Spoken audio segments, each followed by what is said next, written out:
ശബരിമലയിലെ ഈ കൊള്ള, സ്വർണ്ണക്കൊള്ള, ദ്വാരപാലക ശില്പങ്ങള്, കട്ടിളപ്പാളി, ഇതൊക്കെ അടിച്ചു മാറ്റിയ കഥ. അതൊക്കെ ഇളക്കിക്കൊണ്ട് മദ്രാസിലൊക്കെ കൊണ്ടുപോയിട്ട് അതിനുണ്ടായിരുന്ന സ്വർണ്ണപ്പാളികളൊക്കെ ഇളക്കി ഉരുക്കി സ്വർണ്ണമാക്കി കച്ചവടം ചെയ്തെന്ന്. അത് മാത്രമല്ല, അവിടെ നടക്കുന്ന അന്വേഷണങ്ങള്, അതിന്റെ പുരോഗതി, അതൊക്കെ ഹൈക്കോടതി അങ്ങനെ സസൂക്ഷ്മം വീക്ഷിച്ചുകൊണ്ടിരിക്കുകയാണ്. അങ്ങനെ മാലിന്യ കൂമ്പാരമായി മാറിയ ശബരിമല വിവാദം, അതിനൊന്ന് വെള്ളപൂശണം, അതിനാരെങ്കിലും വേണം. ഏതെങ്കിലും CPM-കാരെ കൊണ്ടുവന്ന് അവിടെ ഇരുത്തിയാല് സംഗതി വീണ്ടും ബൂമറാങ് ആകുമെന്ന് മനസ്സിലായി. അതിനാണ് ഇപ്പോഴേ ജയകുമാറിനെ കണ്ടെത്തിയിരിക്കുന്നത്.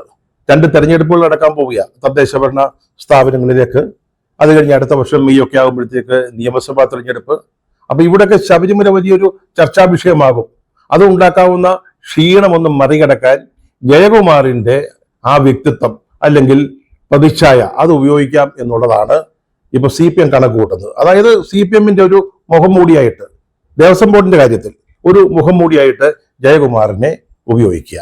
സ്വാഭാവികമായിട്ടും CPM-ന്റെ രാഷ്ട്രീയ ചതുരംഗ കളിയിലെ ഒരു രാഷ്ട്രീയ കരുവായിട്ട് കെ ജയകുമാർ മാറുകയാണെന്ന് വളരെ ദുഃഖത്തോടു കൂടി പറയേണ്ടി വരും.